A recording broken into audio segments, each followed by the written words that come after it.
Esse vídeo é um oferecimento de Foquei.com, um site com muito conteúdo gratuito para você focar na sua carreira, no seu desenvolvimento pessoal, empreendedorismo, inglês, finanças, o que você precisar. Então acessa Foquei.com e foque nos seus sonhos.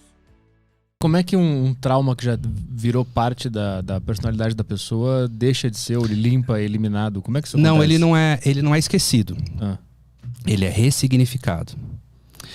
Você sempre vai se lembrar que aquilo aconteceu, mas você não vai se lembrar da mesma forma. Vamos supor que... o trauma, ele é atemporal. Se tem um negócio que dura, é trauma. Passou 20 anos, 30 anos, a pessoa fala, poxa, toda vez que eu penso naquilo, eu me sinto mal, dá uma sensação ruim nela. A gente faz a sessão de hipnoterapia, por exemplo. No final da sessão, tem nos meus vídeos isso aqui no YouTube, eu falo. Tenta pensar no problema. A pessoa faz essa cara, fala assim... eu me lembro, aconteceu, mas... não estou sentindo aquela coisa. Ou seja, eu não estou sentindo mal, estou sentindo uma indiferença em relação àquilo. Ou seja, a gente muda a percepção do significado. A gente não muda o evento, não tem como apagar. Então tem gente que fala assim, Lucas, faz uma hipnose para eu esquecer meu ex. Você vai lembrar do desgramado o resto da vida. Mas você não vai mais sentir o que você sentia. A gente tem como mudar o que ele significa para você. Assim como uma fobia. O que é uma fobia? É um significado imaginário que a pessoa deu a uma coisa. Por exemplo, a pessoa tem fobia de sapo. Ora, o sapo é o mesmo para todo mundo. Mas para cada pessoa vai ver o sapo de uma maneira. Uma vai ver o sapo e vai falar, um sapo. Outra vai falar, nossa, que nojo. A outra não vai poder ver no Discovery Channel que ela vai subir em cima do sofá. É uma fobia. A fobia, ela é o excesso do medo. O medo, ele é saudável. Eu preciso ter medo de alguma coisa. Preciso ter medo de altura, medo de velocidade para me proteger, é o meu sistema de proteção. A fobia, ela excede, geralmente ela vem de um trauma. A pessoa provavelmente teve uma experiência negativa com aquele objeto fóbico na infância, em algum momento da vida dela, e atrapalhou a qualidade de vida dela. A pessoa tem fobia de elevador, tem que subir escada. Tem fobia de avião, não pode pegar um avião. Tem fobia de ponte, não pode passar numa ponte. Atrapalha o ir e vir dela. Por conta do quê? O significado errado que ela deu. Errado, na verdade, em relação à saúde dela. Né? Um dos criadores da PNL, o Richard Bandler, ele diz o seguinte: para problemas imaginários, soluções imaginárias. Ou seja, a fobia é um problema imaginário. Embora a pessoa sinta taquicardia, sudorese, falta o ar, quando ela pensa na fobia, aquilo é o sintoma. Mas por que ela está tendo aquilo? Porque está rodando um programa na mente dela. Então, quando a pessoa fala, eu tenho fobia de avião, ela não tem fobia de avião. Ela tem fobia da imagem do avião que vem na mente dela, do gatilho. Porque se eu imprimir os bilhetes e der na mão dela e falar, amanhã tem um voo às 10 horas, o que ela já começa a sentir? Ela já começa a passar mal. Porque ela tem uma imagem na mente dela que mostra ou o avião caindo, ou ela tendo uma crise dentro do avião, acontecendo alguma coisa. Mas qual é o caminho que se faz para chegar nessa informação e reprogramar? É pela PNL? A PNL que faz isso? A PNL com a hipnose é a fusão maravilhosa. Por quê? A hipnose é um estado, ela propicia o estado. A programação neurolinguística, ela é a comunicação plena, ela vai mapear exatamente a estratégia por trás do problema. Ela não vai chegar para o ansioso e falar assim, por que você tem ansiedade? Eu tenho ansiedade porque, sei lá, o mundo é cruel. Quando a gente fala por quê, a pergunta é sempre óbvia, a mente não fica sem respostas. Mas a PNL vai falar assim, como você faz para ter ansiedade? Como você faz especificamente para ter síndrome do pânico? A pessoa fala, como eu faço? É inconsciente. É inconsciente, mas você faz. Existe um passo a passo por trás de tudo. Eu penso nas contas que eu tenho que pagar, eu imagino que eu vou perder o emprego, aí me sobe um calafrio do joelho pro ombro, aí eu começo a ficar nervoso, aí eu comento com as pessoas que eu tô ficando ansioso, ou seja, e aí eu fico ansioso. Então tem um passo a passo, é como uma fórmula de matemática. A gente destrincha, Petri, essa fórmula de matemática mental e a gente altera essa ordem. Basicamente altera o gatilho, altera a ordem, muda a programação. Mas como que muda? Tem algum exemplo para ficar mais claro? Tem diversas técnicas, tá? Mas uma das técnicas da programação neurolinguística, por exemplo, consiste em eu pegar o gatilho, que geralmente é uma imagem, porque todo problema tem uma imagem associada. Então, quando a pessoa fala que tem um problema, eu falo assim, qual imagem vem na sua mente? Primeira imagem. Nossa, vem imagem de uma pessoa, às vezes é uma imagem metafórica, vem a imagem de um monstro. Eu vou pegar aquela imagem e vou trabalhar com ela. Eu posso desconstruir a imagem, eu posso inverter, eu posso explodir, eu posso trocar por outra, colocar outra no lugar. Basicamente, eu enfraqueço a preocupação dela, eu enfraqueço a imagem negativa e eu trago um recurso que tem nela mesma para colapsar contra o problema. Por exemplo, a pessoa ansiosa. Ela não fica ansiosa o tempo inteiro, concorda? Concorda que dentro dela, já teve algum dia na vida dela que ela sentiu paz, tranquilidade? Que seja um dia que ela foi numa praia e se sentiu bem? Eu pego esse recurso na linha do tempo dela, na memória dela, e trago para aquele momento presente e ensino ela como acessar aquele estado. Que está na biblioteca mental dela. Uma pessoa que está insegura, ela já teve segurança para fazer alguma coisa. Onde está a segurança? Eu busco esse recurso e ponho no lugar.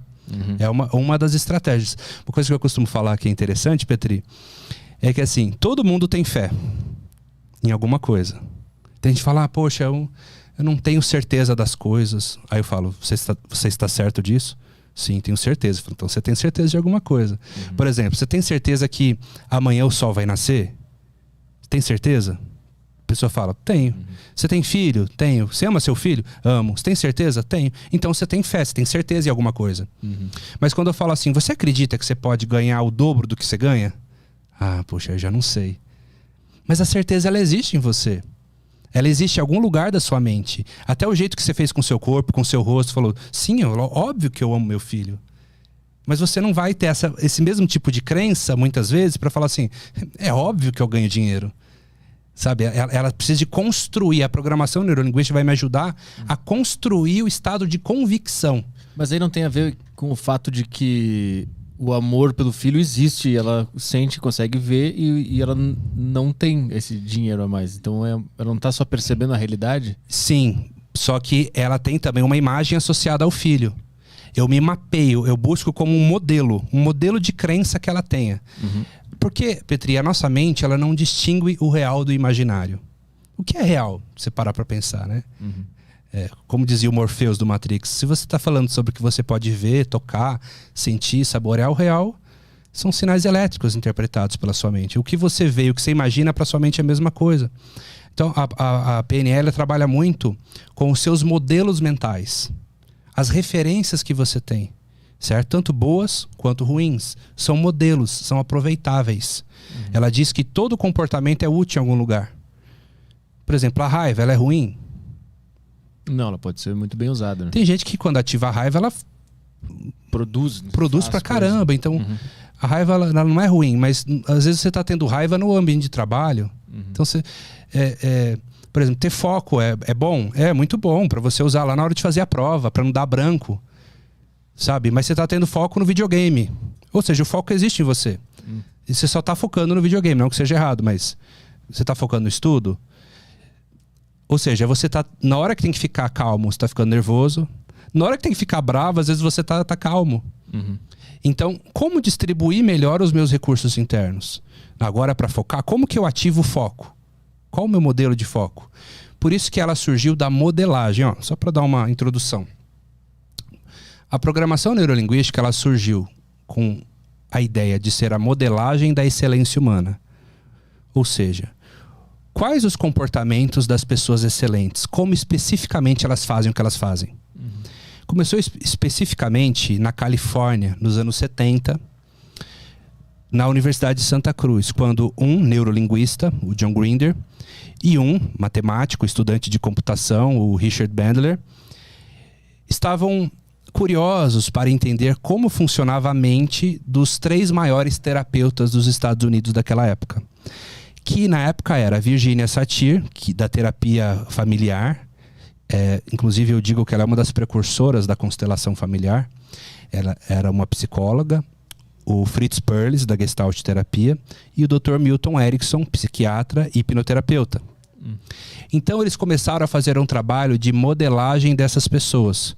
Por exemplo, a modelagem do Milton Erickson durou cerca de 9 meses. O Milton Erickson era um exímio terapeuta, mas ele não sabia explicar o que ele fazia. Então os modeladores da PNL foram lá. Vamos ver o que ele faz. Olha como que ele olha a frase que ele usa, olha o jeito que ele pensa, olha o jeito que ele conduz a terapia. E eles desenvolveram essa metodologia que colocaram no primeiro livro da PNL chamado A Estrutura da Magia, que é a estrutura daquilo que funciona dessas 3 pessoas. E eles se tornaram terapeutas incríveis, rapidamente, em pouco tempo eles se tornaram bons terapeutas. Davam seminários e conseguiam tratar pessoas com fobias em 15 minutos, 20 minutos. Os psicólogos da época ficavam horrorizados, né? Porque não acreditavam que aquilo podia ser possível, né?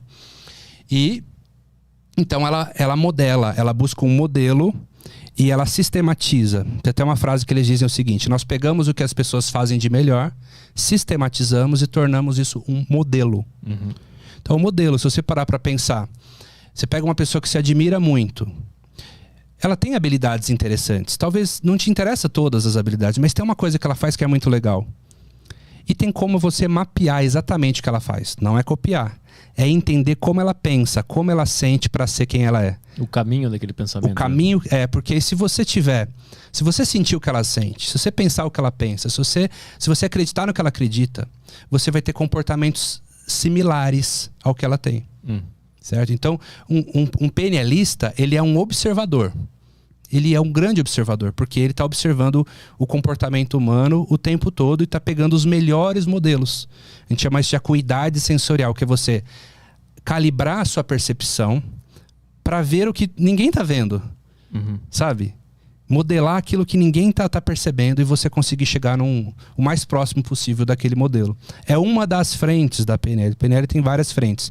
Uma delas é essa porque ela surgiu num berço terapêutico, mas hoje ela é utilizada por grandes empresários, CEOs, atletas. Já foi modelado atleta, jogador de basquete, esportistas, jogador de xadrez. Tudo que você imaginar já foi modelado.